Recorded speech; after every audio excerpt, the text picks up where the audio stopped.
Hi students, నీ న్యాయకత్వ విద్యలో నిన్న లీడర్షిప్ మేనేజ్మెంట్కి సంబంధించిన కొన్ని రూల్స్ ఏవైతే మనం పాటిస్తే మనకు ఆ నాయకత్వానికి సంబంధించినవి ఇంకా మెరుగుపడతాయి, అవేంటో మనం చూసాం. ఇక క్వశ్చన్ పేపర్ మోడల్ కూడా చూసాం. మనకున్న 50 మార్క్స్లో ఫస్ట్ రోమన్ వచ్చేటప్పటికి 5 ప్రశ్నలు రాయాల్సి ఉంటుంది. 5 4 20. సెకండ్ రోమన్ వచ్చేటప్పటికి 5 ప్రశ్నలు రాయాల్సి ఉంటుంది. 5 8 40. మొత్తం 10 మార్కులు. ఫస్ట్ రోమన్ 5 2 10, రెండవది 5 8 40. మొత్తం 50 మార్కులు రాయాల్సి ఉంటుంది ఈ లీడర్షిప్ దాంట్లో. దీంట్లో 5 యూనిట్స్ ఉన్నాయని చెప్పాం. ఆ యూనిట్ 1 అనేది స్టార్ట్ చేస్తున్నాం. ఈ యూనిట్ 1లో మామూలుగా మీరు బయట బుక్స్ కొనుక్కున్న తర్వాత ఆ బుక్స్లో ఇంపార్టెంట్ క్వశ్చన్స్ ఉంటాయి. ఆ ఇంపార్టెంట్ క్వశ్చన్స్లో యూనిట్ వైజ్గా స్టార్ట్ చేస్తున్నాను. దాంట్లో మొదటిది ఫస్ట్ క్వశ్చన్, వ్యవస్థ అనగానేమి, వాటి లక్షణాలేంటి. ఆర్గనైజేషన్ ఒక వ్యవస్థ ఎలా నడపాలి, దాన్ని ఏ విధంగా స్థాపించాలి, దానికి ఉండాల్సినటువంటి లక్షణాలు ఏంటి,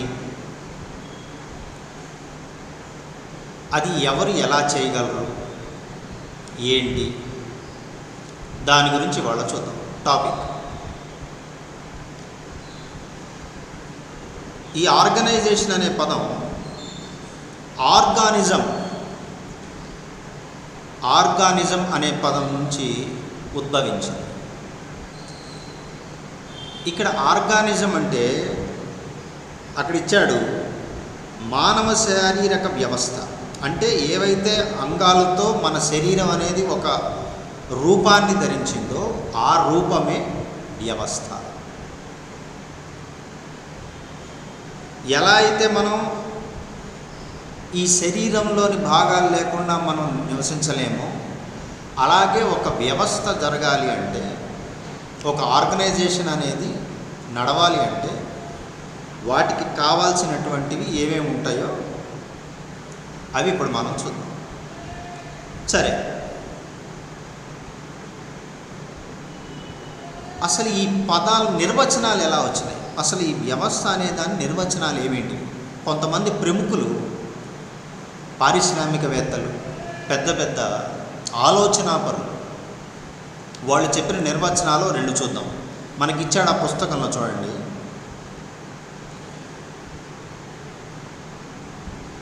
నిర్వహించవలసిన కార్యాన్ని గుర్తించడం,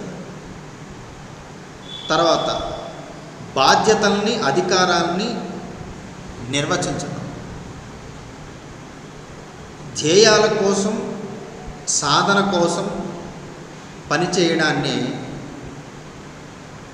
పనిచేసే ప్రక్రియనే. అంటే ఏవైతే ఉన్నాయి, కార్యాన్ని గుర్తించగలగాలి, బాధ్యతల్ని, అధికారాన్ని నిర్వహించగలగాలి, సాధన కోసం అంటే ఏవైతే మనం సాధిద్దామని అనుకుంటున్నామో దానికోసం ఏర్పడేటువంటి ఈ ప్రక్రియనే మనం వ్యవస్థ అంటామని అలెన్ అని ఆయన చెప్పారు ఈ నిర్వచనాన్ని. మళ్ళీ చూద్దాం. కార్యాన్ని గుర్తించగలగడం, బాధ్యతల్ని, అధికారాన్ని నిర్వహించగలగడం,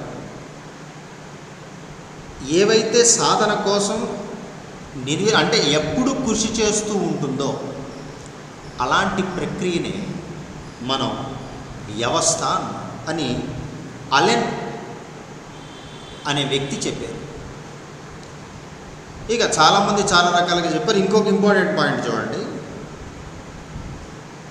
సాధారణ ధ్యేయాన్ని సాధించడానికి ఏర్పడిన ఏ వ్యక్తుల సముదాయమైనా అది వ్యవస్థయే. ప్రతి మనిషికి ఒక గోల్ ఉంటుంది. వాటిల్లో ఇది కూడా ఒకటి. ఒక సంస్థలాగా ఏర్పాటు చేసుకోవాలి, నేను ప్రజలకు ఈ విధంగా అందియాలి, ఈ విధంగా సేవను అందించగలగాలి. ఇలాంటి వాటిల్లో నుంచి వచ్చిందే ఈ వ్యవస్థ అనేది. ఈయన చెప్పింది ఏం చెప్పారు? రెయిలీ. ఈ రెండవ నిర్వచనం చెప్పిన ఆయన పేరు రెయిలీ. ఈయన సాధారణ ధ్యేయాన్ని సాధించడానికి ఏర్పడిన ఏ వ్యక్తుల సముదాయమైనా సరే, కొంతమంది వ్యక్తులు కలిసి ఒక వ్యవస్థని ఏర్పాటు చేసుకుంటారు. అంటే కొంతమంది ఏదైనా ఒకటి సాధించాలి. ఇప్పుడు అందరికీ ఒకటే నియమాలు, ఒకటే అవగాహన శక్తి, ఒకటే ఆలోచన ఇవేమి ఉండవు. అసలు ముందుగా ఒక సముదాయం కలిసిందంటేనే వాళ్ళ ఆలోచనలు ఒకటైతేనే కలుస్తుంది. ఇప్పుడు ఉదాహరణకి మీరు మామూలుగా ఫ్రెండ్షిప్ అని అనుకుంటూ ఉంటారు. ఈ ఫ్రెండ్స్ అనేవాళ్ళు ఎక్కువ శాతం వాళ్ళ అభిప్రాయాలు, వాళ్ళ చేసే పనులు, వాళ్ళ అభిరుచులు ఇవన్నీ కలిస్తేనే అది స్నేహంగా మారుతుంది. ఇప్పుడు నాకు నచ్చింది నీకు నచ్చదు, నీకు నచ్చింది నాకు నచ్చదు. నీకు వచ్చిన ఆలోచన వేరే వాడికి రాదు, వేరే వాడికి ఆలోచన ఇంకోవాడికి రాదు. అందుకనే సాంస్క్రిట్లో చెప్తారు, ముండే మతిర్ భిన్నః, ముండే మతిర్ భిన్నః. ప్రతి ఒక్క పుర్రెకి ఒక్కొక్క ఆలోచన ఉంటుంది. ఇక్కడ పుర్రె అంటే స్కెల్టన్ అని కాదు, అంటే మామూలు స్కల్ అని కాదు. అంటే దాని లోపల ఉండే ప్రతి ఒక్క మనిషి యొక్క ఆలోచన ఒక్కొక్కడికి ఒక్కొక్కలాగా ఉంటుంది. అలా ఆలోచనలన్నీ కలిసి ఏదైతే ఒక సముదాయంగా ఏర్పడి, అంటే ఈ మనుషుల యొక్క కలయికతో ఏర్పడి ఉంటాయో దాన్నే వ్యవస్థ అని ఈ రెయిలీ అనేటువంటి వ్యక్తి చెప్పారు మనకి. ఇక్కడ రెండు నిర్వచనాలు ఉన్నాయి. ఇందాక చెప్పినట్టుగా కార్యాన్ని గుర్తించగలగటం, బాధ్యతల్ని, అధికారాన్ని నిర్వహించగలగటం, సాధన కోసం నిర్విరామ కృషి చేయటమే వ్యవస్థ అని ఒకరు, సాధారణ ధ్యేయాన్ని సాధించడానికి ఏర్పడిన వ్యక్తుల యొక్క సముదాయమే అని ఇంకొకరు. ఇలా ఒక ఆర్గనైజేషన్ అనే దానికి నిర్వచనాన్ని వీళ్ళు ఇవ్వగలిగారు. తర్వాత వ్యవస్థ యొక్క లక్షణాలు ఏంటి అంటే, ఒక వ్యవస్థ అనేది ఏర్పడితే వాటికి ఉండే లక్షణాలు అంటే క్వాలిటీస్ అసలు ఏమేమి ఉన్నాయి. మొదటిది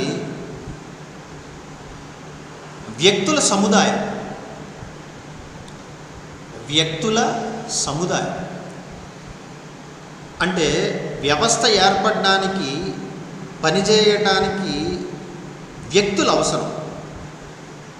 ఆ వ్యక్తులు లేనిదే ఈ వ్యవస్థ అనేది లేదు. అలాంటి వ్యక్తులు ఆలోచన అనేది కనుక అందరికీ ఒకటిగానే కనుక ఆలోచన ఉంటే ఆ వ్యవస్థ ఇంకా పైకి వెళ్తుంది, ముందుకెళ్తుంది, సక్సెస్ఫుల్గా నడవగలుగుతుంది ఆ వ్యవస్థ అనేది. కొంతమంది అవసరం కోసం వస్తారు, కొంతమంది ఇంకొకటి ఏదో దానికోసం వస్తారు. ఒక్కొక్కరికి ఒక్కొక్క ఆలోచన ఉందని ఇందాక ఎలా అయితే చెప్పామో, ఈ వ్యవస్థలో పనిచేసే వాళ్ళకి కనుక వాళ్ళ ఆలోచన కనుక ఒకటై ఉంటే, అంటే ఆ వ్యక్తులందరికీ దాదాపు సమానంగా కనుక అయి ఉంటే ఆలోచన, ఆ వ్యవస్థ అనేది చాలా ముందుకు వెళ్తుంది అన్నమాట. ఆర్గనైజేషన్ అనేది వీళ్ళు అక్కడ అదే ఇచ్చారు. దాని తర్వాత నిర్దిష్టం.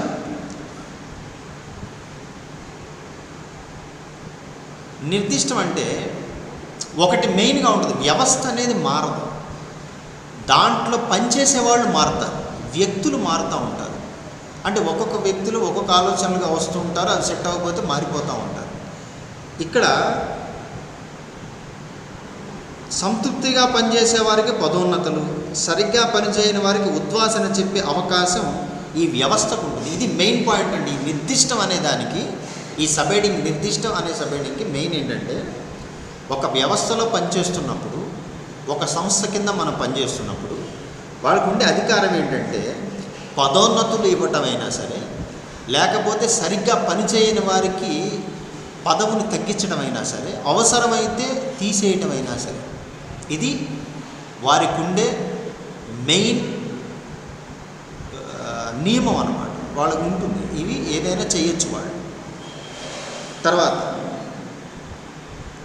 ఆకృతి, ఒక షేప్, ఒక వ్యవస్థ ఒక ఆకృతిలో ఉంటుంది. ఆకృతి అంటే ఏదో బొమ్మ గీసి ప్లాన్ లాగాని కాదు. ఒక్కొక్క వ్యవస్థ ఒక్కొక్క పద్ధతిలో నడుస్తూ ఉంటుంది. ఆ వ్యవస్థ నడిపించే వారి యొక్క ఆలోచన బట్టి ఉంటుంది ఆ ఆకృతి అనేది. అంటే ఒక్కొక్క ఆలోచన, ఇందాక చెప్పినట్టుగానే ఒక సంస్థ ఒకళ్ళు నిర్మించి ఉంటే వాడి ఆలోచనకి అనుగుణంగా ఆ వ్యవస్థ అనేది నడుస్తూ ఉంటుంది. ఇది ఎలా నడుస్తూ ఉంటుంది? దీనికి పర్టికులర్ షేప్ అనేది ఉండదు.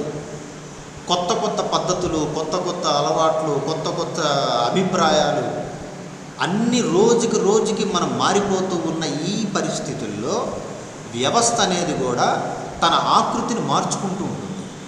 ఇప్పుడు ఒక వ్యవస్థలో, ఇప్పుడు సపోజ్ మన కాలేజే ఉందనుకుందాం, మన డైరెక్టర్ గారు ఉన్నారు, ఈ సంవత్సరం ఈ ప్లాన్ ఈ విధంగా నడిపితే బాగుంటుంది, పిల్లలకి ఈ విధంగా ఇస్తే బాగుంటుంది, పిల్లలకి ఇలాంటి ఎక్స్ట్రా క్లాసులు పెట్టిస్తే బాగుంటుంది అని ఒక ప్లాన్ ఉంటుంది. ఇది ఆయన మనస్తత్వాన్ని బట్టి, ఆయన యొక్క ఆలోచనను బట్టి ఒక ఆకృతి అనేది వస్తుంది, ఒక షేప్ అనేది వస్తుంది. ఈ అకాడమిక్ ఇయర్లో మన పిల్లలకి ఈ క్లాసులు పెడదాం, ఈ విధంగా నడిపిద్దాం అని ఒక ఆలోచన ఉంటుంది. ఇవి కాలానుక్రమంగా ఏమవుతూ ఉంటాయి, కొంత ముందుకు వెళ్తున్న కొద్దీ ఇంకొక ఆలోచన వస్తూ ఉంటుంది, లేకపోతే ఇంకొకరు ఎవరో కొన్ని సజెషన్స్ ఇస్తూ ఉంటారు, లేదా ఆయనకే కొన్ని అభిప్రాయాలు వస్తూ ఉంటాయి. ఆయన ఇంకొక చోటు నుంచి నేర్చుకుని ఇలా ఇస్తే బాగుంటుంది అనుకుంటూ ఉంటారు. ఇలా ఆకృతి అనేది మారుతూ ఉంటుంది. అంటే ఒక నిర్దిష్టమైనటువంటి ఒక ఇదే ఉండాలి అని ఉండదు వ్యవస్థలో ఆకృతి అనేది. ఇది మెయిన్ సబ్జెక్ట్. తర్వాత వివేకంతో కూడిన సహకారం,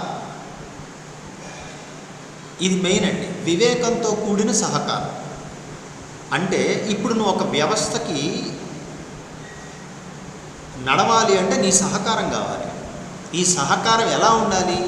వివేకంతో ఉండాలి, అంటే ఆలోచనతో ఉండాలి, సబ్జెక్ట్ పరంగా ఉండాలి. అలా ఉంటేనే సంస్థ అని కానీ ఆర్గనైజేషన్ అనేది కానీ బాగా నడుస్తుంది.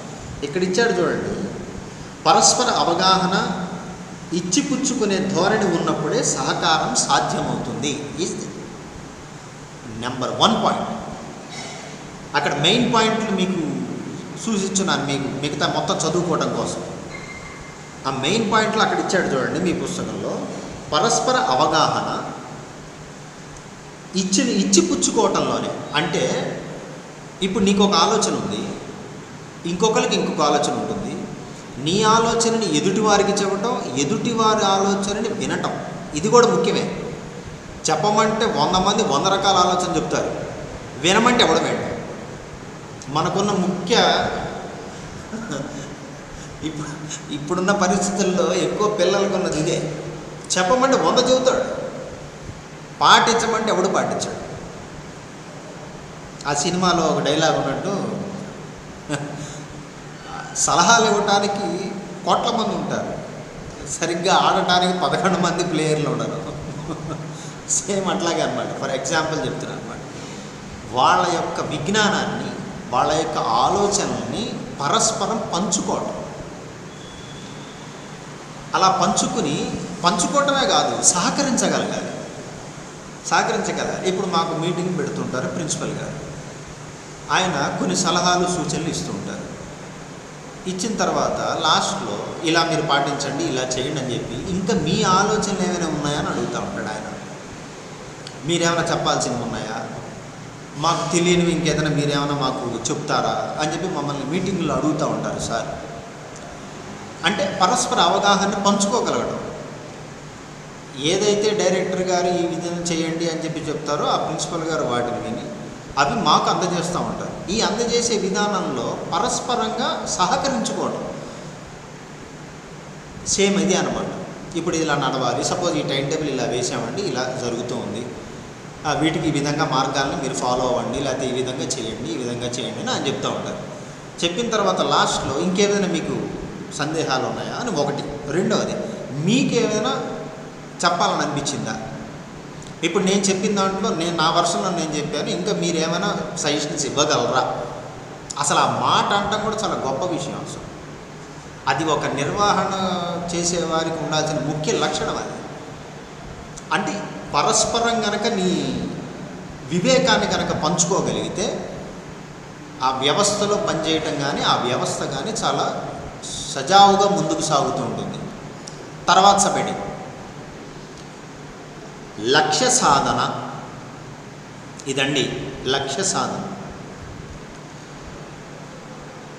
మామూలుగా ఇందాక చెప్పినట్టు ఒక వ్యవస్థ ఏర్పడడానికి మెయిన్గా మూల కారణం ఎలా ఉంటుంది? కొన్ని సముదాయాలు, అంటే కొంతమంది వ్యక్తులు కావచ్చు, లేకపోతే ఇంకేదైనా వస్తువులకు సంబంధించి కావచ్చు, ఏదైనా కావచ్చు, ఒక సముదాయాలు కలిగితేనే ఒక వ్యవస్థ అనేది ఏర్పడుతుంది. కానీ ప్రతి వ్యవస్థకు ఒక లక్ష్యం ఉంటుంది. ఇందా చెప్పాక ఒక లక్ష్యం ఉంటుంది ఒక వ్యవస్థకి. ఇప్పుడు ఒక కంపెనీ ఉందనుకోండి, దాంట్లో పనిచేసేవాళ్ళు, దానికి వాళ్ళ కింద పనిచేసేవాళ్ళు, ఇట్లా ఒక ఆకృతి అనేది ఉంటుంది, ఒక ఆలోచనలు అనేవి వాళ్ళు చెప్తారు. కానీ ఈ ఆర్గనైజేషన్ ద్వారా వాళ్ళు ఏదో ఒక్కొక్క లక్ష్యాన్ని, ఒక ఎయిమ్ని పెట్టుకుంటారు. వాళ్ళు ఇది చెయ్యాల్సిందే. ఇందా చెప్పినట్టుగానే మన కాలేజీ ఇలా ఉంది. మన కాలేజీ ఈ సంవత్సరం యొక్క ముఖ్య ఉద్దేశం ఏంటంటే మన పిల్లలకి ఈ విధంగా చెప్పాలి, ఈ విధంగా ఇంకా మోటివేట్ చేయాలి, ఇంకా ఏదైనా అదనపు క్లాసులు పెట్టాల్సిందే. వీటన్నిటికి వెనకాల ఒక లక్ష్యం ఉంటుంది. ఆ నిర్వహించే వాళ్ళకి ఒక లక్ష్యం ఉంటుంది. ఆ లక్ష్యాన్ని సాధించుకోవటం కోసమే మెయిన్గా ఈ ఆర్గనైజేషన్లు అనేవి పనిచేస్తూ ఉంటాయి. చాలా ఇంపార్టెంట్ ఇది. ఊరినే ఏది పడితే అది వ్యవస్థని స్థాపించలేరు అందరూ. కాలక్షేపానికో లేకపోతే దేనికో ఉండదు. మెయిన్ ముఖ్య కారణం ఆర్గనైజేషన్ అనేది కేవలం సేవా దృక్పథంతోనే. డబ్బు అనేది అవసరమే, అందరికీ అవసరమే, డబ్బు అనేది కామన్, అసలు దాని గురించి వదిలేయండి. కానీ పెట్టడానికి కావాల్సిన అర్హత ఉండాలా.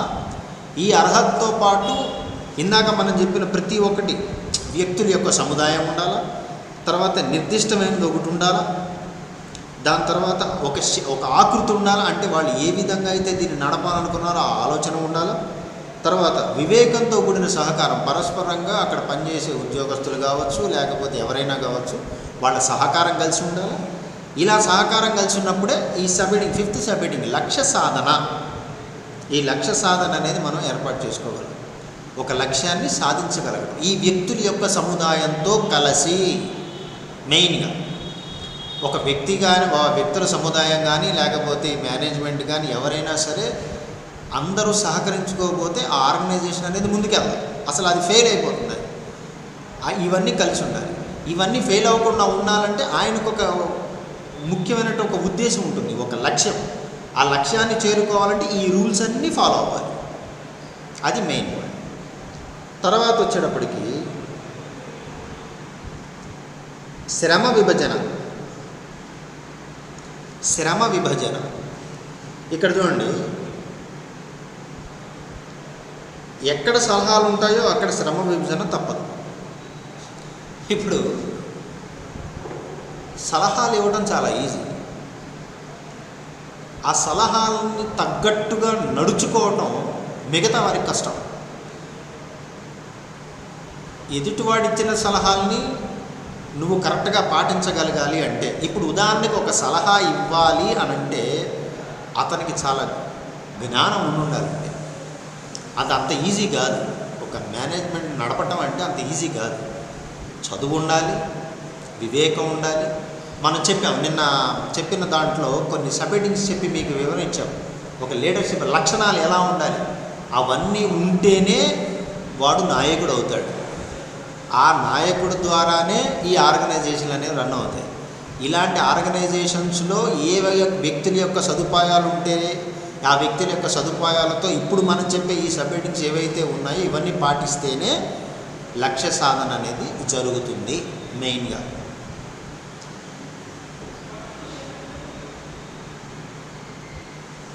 ఇక్కడ ఈ శ్రమ చేసేటప్పుడు కొన్ని వ్యక్తుల మధ్యలో కానీ, లేకపోతే ఈ కొన్ని పనులు చేయకపోవటం, సమయం వృధా చేయటం. అంటే ఒకటి ఆలోచన ఒకరికి నచ్చదు. నా ఆలోచన నాకు నచ్చుతుంది, నీ ఆలోచన నీకు నచ్చుతుంది. కానీ పక్కనోడు ఆలోచన కూడా నచ్చింది అంటే దాంట్లో ఎంతో కొంత విషయం ఉండాలి. అలా అయితేనే నచ్చుతుంది. ఏదైనా సరే, ఏ విషయం సరే. ఇప్పుడు ఉదాహరణకి మనం మీ ప్రకారం చూసుకుంటే, ఇప్పుడు సపోజ్ ఒక సినిమా హీరో ఉన్నాడండి, వాడు 10 రకాల ఏవో సినిమాలో వాళ్ళు ఏదో మోటివేషన్ చేయడం కోసమో లేకపోతే దేనికోసమో ఏవో కొన్ని వాక్యాలు చెప్తూ ఉంటారు. దాన్ని పాటిస్తున్నామంటే నువ్వు అర్థం మీనింగ్ ఏంటి? ఒకటి, ఆ వ్యక్తి అంటే నీకు అభిమానమైన అయి ఉండాలి, లేకపోతే అతను చెప్పిన విషయంలో నీకు విద్యతో కూడిన విషయాన్ని చెప్పడం ఏదైనా చెప్పేయచ్చు, అది విద్యతో కూడి వివేకంతో ఉండాలి. అలా కనుక ఉంటే అది ఎవరికైనా నచ్చుతుంది ఆటోమేటిక్గా. ఇప్పుడు ఒకళ్ళ అభిప్రాయాలు నీకు నచ్చినాయి అంటే అంత ఈజీగా నచ్చవు ఎవరికి. ఒకటి నచ్చినాయి అంటే అతనిలో ఉండే క్వాలిటీస్. ఇప్పుడు ఉదాహరణకి అబ్దుల్ కలాం గారు ఉన్నారు, ఆయన ప్రపంచమంతా మెచ్చుకుంది, మన దేశం కూడా మెచ్చుకుంది. మనం ఇప్పుడు ఆయన రాసిన పుస్తకాలు కానీ ఆయన చేసినటువంటి కృషి కానీ, అందుకే కదా ఆయనకి మిసైల్ మ్యాన్ అని చెప్పి మనం పేరు పెట్టుకున్నాం. ఆయన ఎన్నో స్పీచ్లు ఇచ్చారు, ఎంతోమందికి మోటివేషన్ క్లాసెస్ చెప్పారు. ఆఖరికి చనిపోయే క్షణం వరకు ఆయన మోటివేషన్ క్లాసెస్ చెప్తూనే ఉన్నాడు విద్యార్థులకి. మరి అంతమందికి నచ్చింది అంటే, ఒకళ్ళు చెప్పేది ఎవరికి నచ్చదు. అలా నచ్చింది అంటే ఎంత విషయం ఉండాలి, ఎంత వివేకం ఉండాలి, ఎంత జ్ఞానం ఉండాలి. ఇవన్నీ కలిస్తేనే ఒక వ్యవస్థ బాగుంది. అలా శ్రమ విభజన, ఎక్కడ శ్రమ అయితే ఉంటుందో అక్కడ కంపల్సరీ విభేదాలు వస్తాయండి. నేను ఇంత కష్టపడుతున్నా ఇది చిట్ట చివరికి ఏదైనా సరే మనం ఒక వ్యవస్థతో పనిచేస్తున్నప్పుడు వ్యవస్థ కోసమే కట్టుబడి ఉండాలి. అది ఫస్ట్ పాయింట్. వ్యవస్థ కోసమే కట్టుబడి ఉండాలి. నీ సొంత ప్రయోజనం తర్వాత విషయం. నువ్వు వ్యవస్థలో పనిచేస్తున్నప్పుడు నీ శ్రమకు తగ్గట్టుగా నీకు ఎంతో కొంత అందుతూ ఉంటే అది వేరే విషయం. శ్రమ, నువ్వు ఎంత శ్రమ చేస్తే ఆటోమేటిక్గా అంత గుర్తింపు వస్తుంది. కృషితో నాస్తి దుర్భిక్షం. నువ్వు ఎంత కృషి చేయి, నీకంత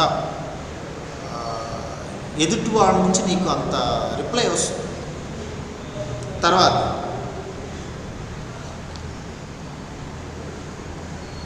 సిబ్బంది ప్రతిపాదన, లాస్ట్ సబ్హెడింగ్ అండి ఈ క్వశ్చన్కి. వ్యవస్థ అంటే ఏంటి, ఆ వ్యవస్థకు ఉండాల్సిన లక్షణాలు, దాంట్లో లాస్ట్ సబ్హెడింగ్ సిబ్బంది ప్రతిస్థాపన. అంటే దీంట్లో మెయిన్ పాయింట్ ఏంటంటే దీంట్లో పనిచేసే ఎవరైతే ఉంటారో వాళ్ళని ఎప్పుడైనా సరే తొలగించడానికి, వారి స్థానంలో మరొకరిని నియమించడానికి వీలు ఉంటుంది. అంటే వాళ్ళు ఒక సంస్థను ఏర్పాటు చేసుకున్నప్పుడు వాళ్ళు ఒక ఎయిమ్తో ఏర్పాటు చేసుకుంటారు.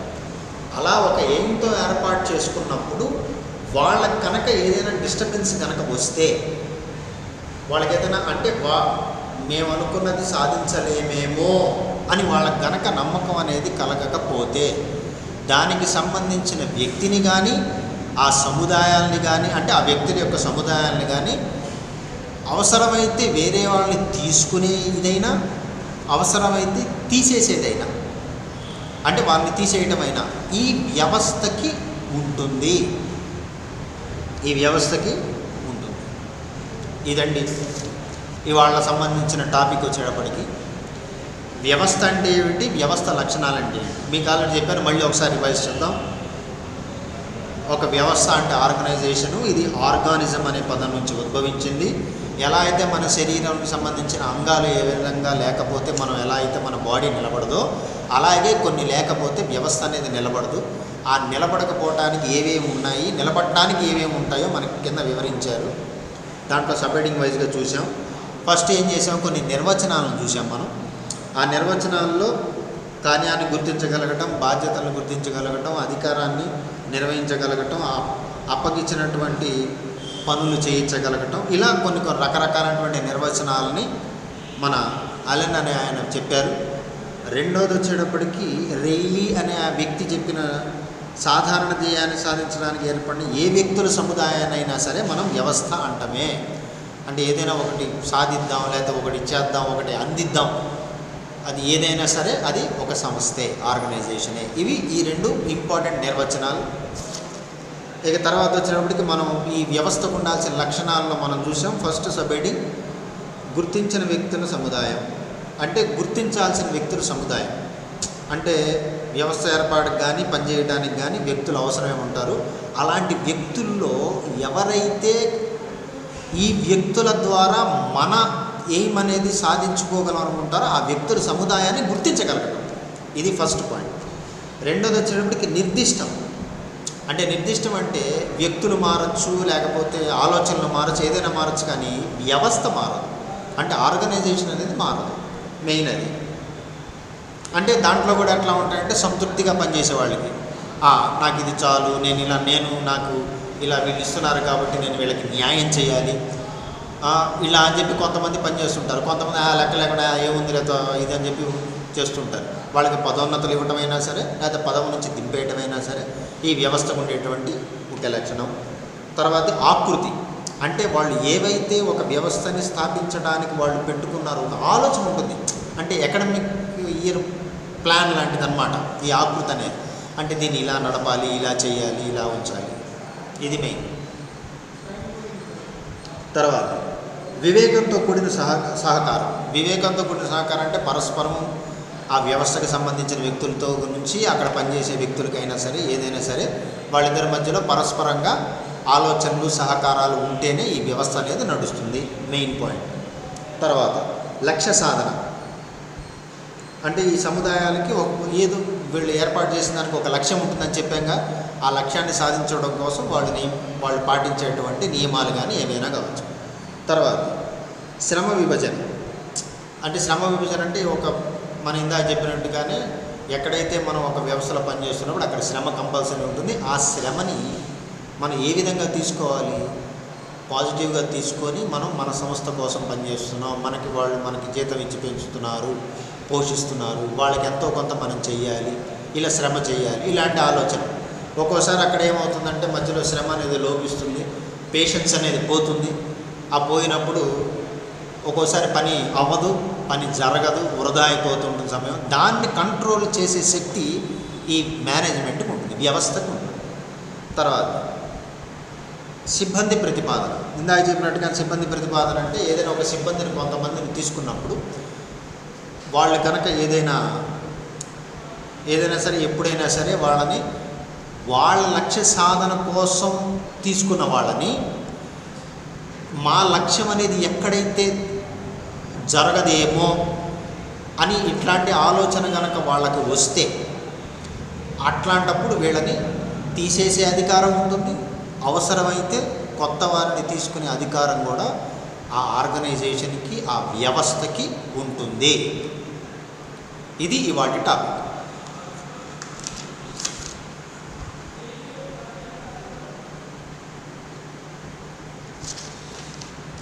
ఒకసారి మళ్ళీ మీ బుక్స్లో రిఫర్ చేసుకోండి. ఆ కింద ఇచ్చిన పాయింట్స్లో మెయిన్ పాయింట్స్, మెయిన్ సబ్-హెడ్డింగ్స్ చెప్పాం. వ్యవస్థ అంటే ఏంటి, వ్యవస్థకు ఉండాల్సిన లక్షణాలు ఏంటో చూసాం. మిగతాది రేపు కంటిన్యూ చేద్దాం. Thank you.